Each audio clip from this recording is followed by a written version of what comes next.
Story number one is a 2-for-1.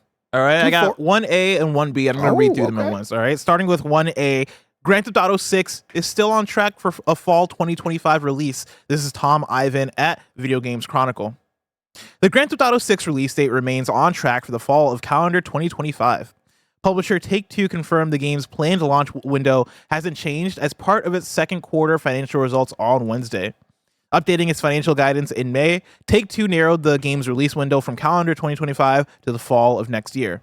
Quote, well, there is slippage in the industry, and we're not immune from that, Strauss Zelnick told CNBC in an interview when asked how confident he was in hitting Grand Theft Auto 6's fall 2025 launch window. Quote, however, we narrowed the timing because we are highly confident in that timing, end quote. That's a new quote right there. Now, that is 1A, right? Very simple story. But 1A. 1B is adding a little bit of flavor to it. Take-Two also says it won't release GTA near Borderlands. If you remember, a little space. The next Borderlands game is also slated for next year. This is from Andy Robinson at Video Games Chronicle. Take-Two Interactive has indicated that it will put distance between the releases of its two big upcoming titles, Grand Theft Auto 6 and Borderlands 4, despite them both due out within the same 12-month window. Quote, I think it's safe to say that we wouldn't, and no one would, stack up huge releases unnecessarily, end quote, Zelnick told Variety. Yeah, who would do such a thing? Who would do such a thing? Why would we do that? That's bad business. Yeah, like, well, you would think I'll put out like a Battlefield and a Titanfall Come on, at the same time? Who would do such a crazy thing? Mike, does this change anything for you? Does this move the needle for you? Does this give you more confidence that we will see GTA 6 about a year from now? Yeah, I mean, it gets me excited, right? I think a lot of people in the live stream right now is probably going, yeah, you wish 2026, you know what I mean? But, like, it feels good, right? It's nice to know that 2025, we are aiming for Grand Theft Auto 6. I'm excited for it. This is the game that I think me and so many others want to play. And also, I'm sure for Take-Two, that's the money, right? Like, they're looking forward to this releasing because it's going to make a bunch of cash. So, yeah, I think that's the goal here.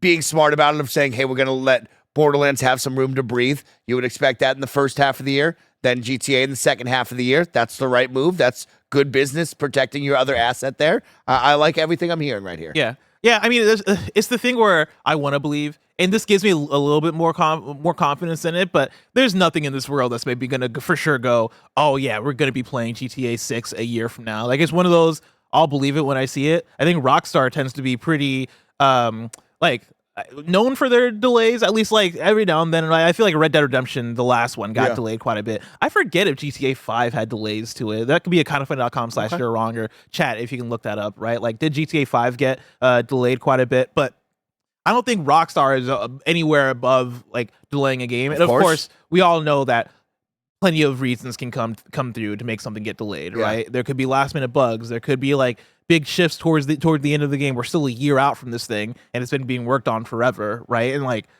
if we're at a point where we're getting toward that finish line and there's something wrong with it, I don't think that they would allow a GTA 6 to come out broken or with major issues or anything like. You cannot let that happen to GTA.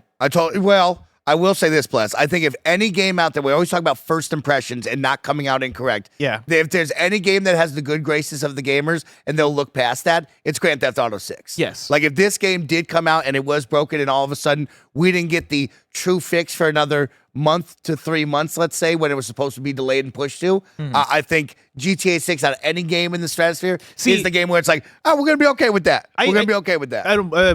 Bring that up again, Roger. So, September 2013 is when GTA 5 came out. It was supposed to come out 4 months earlier, according to this blog post, which would have been what, like May, June? It might have been like, correct me if I'm wrong, chat, but like I think maybe we said summer, right? Like maybe that's what they were doing, and they actually put a date on it for September. I don't know. And which I think is very interesting because I think about GTA as a fall thing. Yeah, it's a fall mega title. And that comes back to the thing of GTA 6. If you delayed it, where would you delay it to?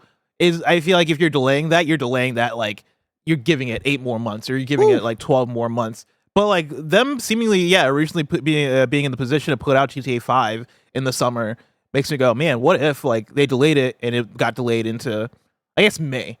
I feel like May is the earliest in the year that you're putting out a GTA 6. Yeah. Do you think I'm wrong about that? Like, are we in a different time now? I think we're in a different time now. We've seen that the full calendar year can be used. And I think there is a big piece of Q1 there, that first window of 3 months that can really be elevated when there is a slow start to the year and there are a bunch of games that gamers are looking for games, and now is the time to strike. We've seen it really work well for a number of titles. GTA, I don't think it matters what month you pick out of it. It's going to be a juggernaut. It's going to be the biggest thing of the year. People are going to buy consoles for it. They will go and buy the game no matter what month you pick. February. You want to be playing GTA 6 in February. You could pick April, and people would go crazy for it. Man. You could pick the first day of school in August or September. Kids are going to go crazy for it. It does Put that not shit out matter. December 29th. It doesn't matter what day People will be lining you up pick. in the snow to play that Grand thing Theft Auto's in a different level. It can come out buggy and broken, and people are still going to buy it. It could come out in the middle of, it could come out June 15th. People are still going to buy it. It doesn't matter what day, doesn't matter how it comes out. We're coming for this game. The buggy and broken part, that. I'm very fascinated about. Because I think you're right in terms of people will come out and buy it no matter what. You can print out a blank disc and put it in a GTA 6 case, and it will sell at least 5 million, right? Just put GTA 6 on the box. But I do think there's something to be said about the way Rockstar and Take-Two probably value GTA and value like the word of mouth of GTA. When we go back to GTA 5, right? Of course, that came out. It was great. Got 10s. All that stuff wasn't perfect because the online came out. And online was broken. Took months. Online was broken for a while. Yeah. And I do think there's a difference between GTA and GTA Online in terms of how you can present them and how you can put them out. I don't think you can come out with a broken GTA single player mode. I think you can sell millions because it's GTA. Yeah. But I just don't think Rockstar and Take-Two would do that. Oh, I don't think. I think you value GTA too much. Yeah, there's no one out there going, "Oh, we're gonna launch a buggy game." That's not what their goal is, right? Yeah. Like they're looking for a high quality thing. But like, if someone was to be like, "Hey, I can't give you 3 more months. I can't give you 6 more months. This has to come out now." They could put that out, and it's going to sell. People are going to come, and they're gonna play, and they're gonna have a great time. Like that's just how it's gonna be. The title is too far past that. It is the mega title of all video games. That's why it's been, 10 years? And we're all just waiting patiently for this. We're all excited. We're still buying shark cards in GTA Online. We're still jumping in and buying the game. Like, game's always still selling GTA 5. It's only going to get bigger with this one. So let's talk about the Borderlands aspect of it. Yeah. So they're saying here that they're not going to release them on top of each other, which you expect, right? Like, those are two right move. ginormous games coming from Take-Two, right? 2 of their biggest video game franchises right there. When do you think each of them hit, though? I think Borderlands is in March. And I think GTA is probably October, November. Ominous music. Maybe September. GTA 5 came out in September, right? Like, in Red Dead came out sometime in the fall. I forget exactly when. But yeah, September, October feels very right for GTA. Yeah. Borderlands, I'm just surprised that like it feels like there's a quick turnaround on this one.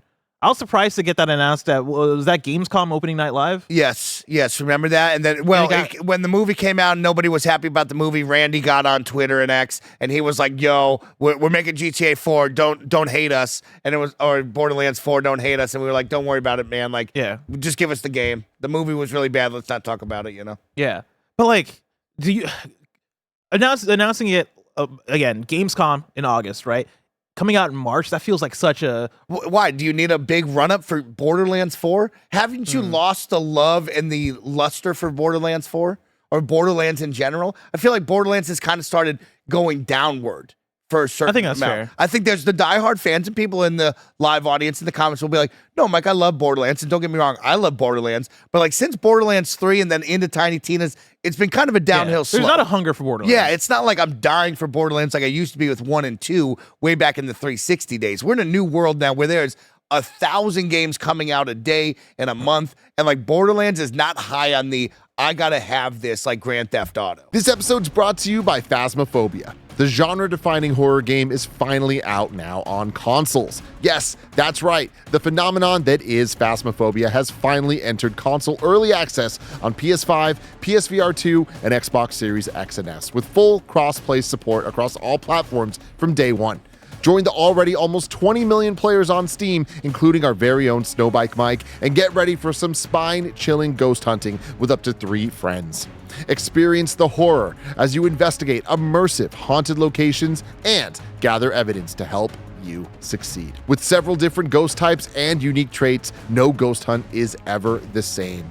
Making sure you work as a team and utilize your equipment is the key to making it out alive. It's time, Ghost Hunters. Phasmophobia is out now on PS5, PSVR 2, and Xbox Series X and S. Gather your friends and prepare for the terrifying ghost hunts that await. This episode is brought to you by BetterHelp.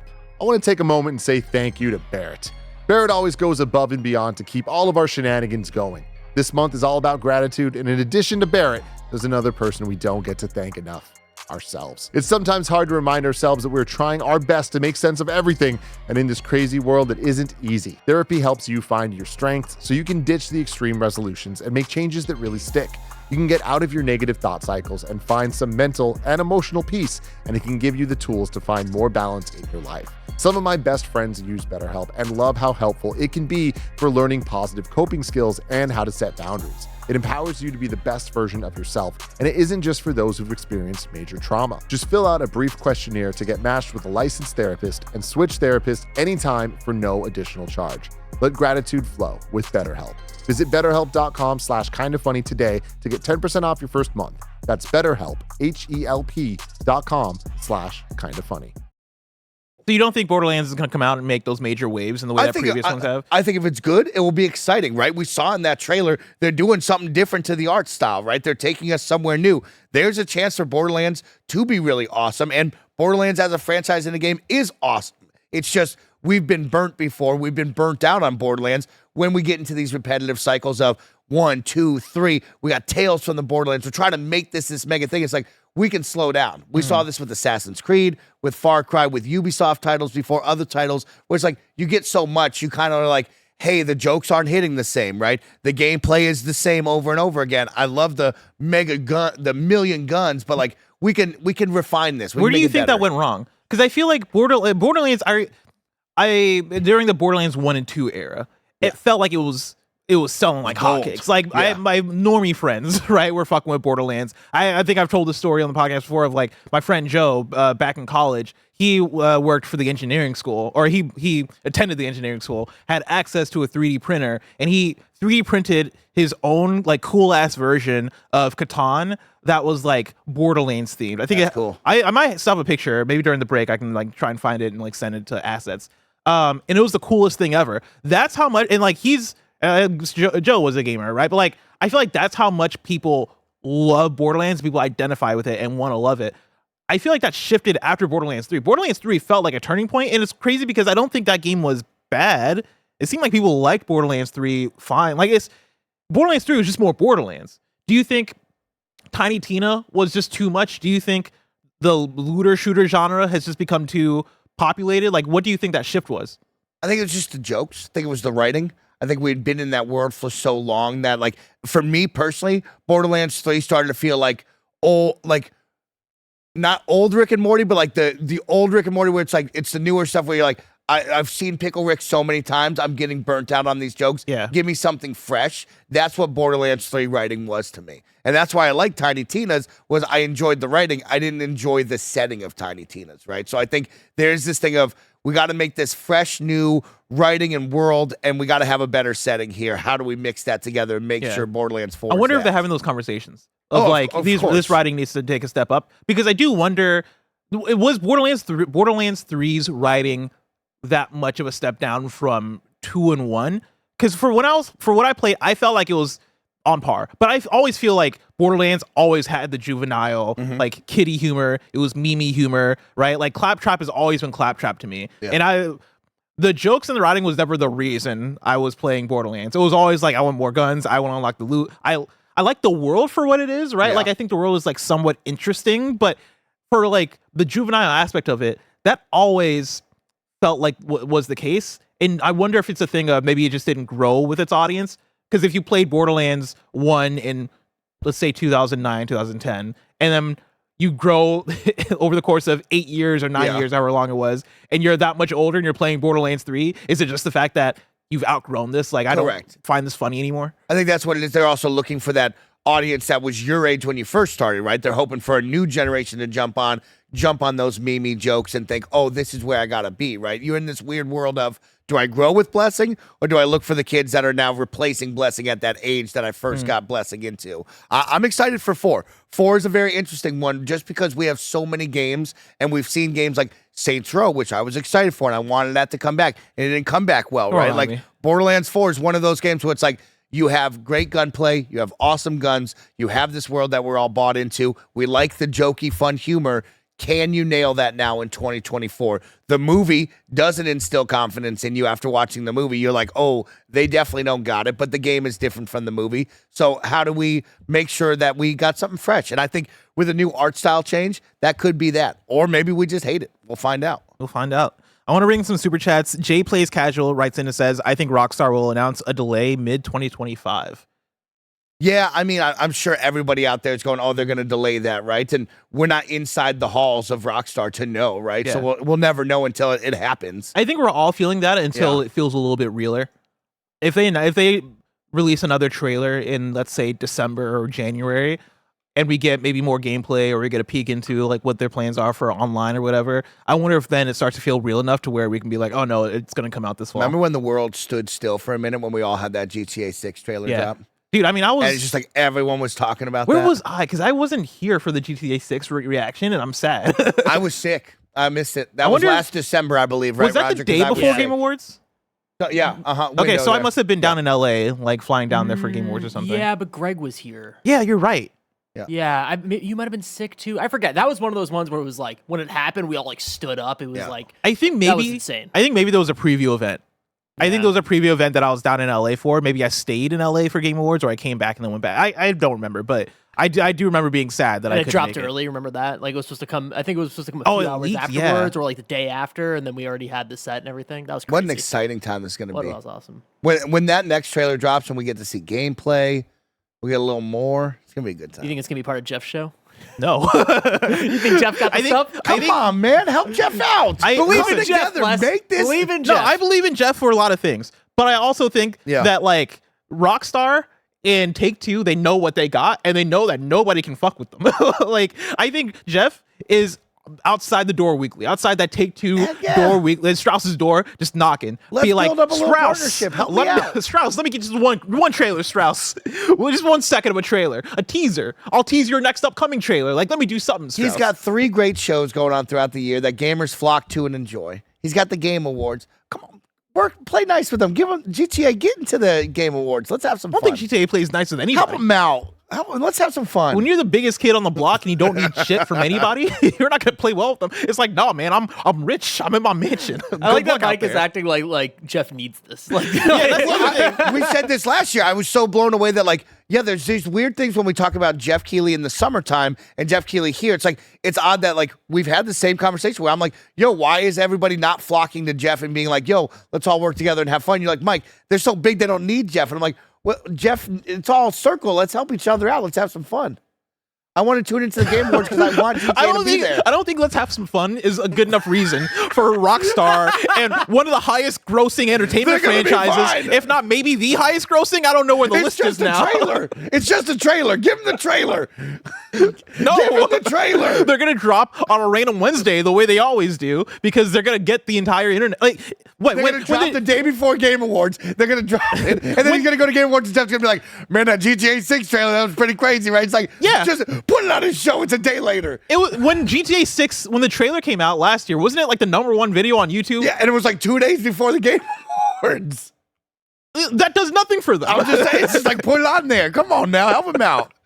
I want to bring in more super. Man, this thing is going slow. My browser is going crazy. Let's see here. A Ross for Words writes in, excuse me, and says, thought Tekken 8 had fighting game of the year locked up, but Rivals of Aether 2 might be the best platform fighter I've ever played. Want to show it love. I need to get on that. Have you jumped on that yet? No. I saw some people streaming it recently, and I thought of you. Yeah, I saw some people doing sponsored streams, so I wonder if I would assume it's out, yeah. Yeah, is it like, Chad, is it early access, or is it like released? Because, yeah, like that's one that I want to check out because it's been really tough for me to get into a platform fighter that's not Smash Brothers. And I know Rivals of Ether is like it's indie. It's from people who are fans of Melee and like do this shit, right? Yeah. And so it's one that I definitely want to check out because I've heard good things about it. But yeah, when I try out things like Nickelodeon All-Star Brawl, like I like it for what it is. Yeah. Multiverses, I like it for what it is. Brawlhalla, but like Smash is so fucking good. Yeah. It's so polished. It has so much budget. It has so much stuff going for it that like everything just pales in comparison.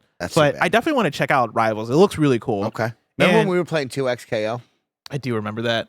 Talk about a fighting game right there. I do. Tell you what. I do think that like fighting game of the year this year. I do think that Tekken 8 has it unlocked, but I do think that they're contenders. Right, I would put Dragon Ball Sparking Zero in there. Not above Tekken 8, because Tekken 8 is just more mechanically sound. It's a better competitive game by far. But Dragon Ball, as far as like how much production there is to it, how much fan service there is to it, the art style, all this stuff, like it brings a lot to the table, even though I think a lot of people would discredit it because it's an arena fighter. It's an anime arena fighter, so people wouldn't give it the same look. But then also like it's a weird one, but the collection, the Marvel vs. Capcom collection also, like, I think that's in the conversation, at least for that audience. Man, we got a lot of super chats here. You guys are into Pokemon cards. Take Two and Take Two. Oh, Pokemon cards. They're all over the place. So Keaton Armstrong writes in and says, "Don't sleep on Pikachu X deck or EX deck. Yeah. I just went on a 10-win streak, including against Mewtwo decks. Love that. Moltres did wreck me though. It's a strong card. The Moltres Charizard combo is a problem. What was the one I was fighting a deck against, or I was fighting against a deck of healers? Like there was one card that kept healing itself. Oh, and that messed me up. I forget which card it was. Battled somebody that was healing. It might have been Lapras or something, but it was tough. And then shoot in the super chat says Pokemon TCG is banned in my country, in Belgium, because of the loot boxes. Oh, and that just sucks. That's tough. Yeah, those are that's absolutely loot boxes. Yeah.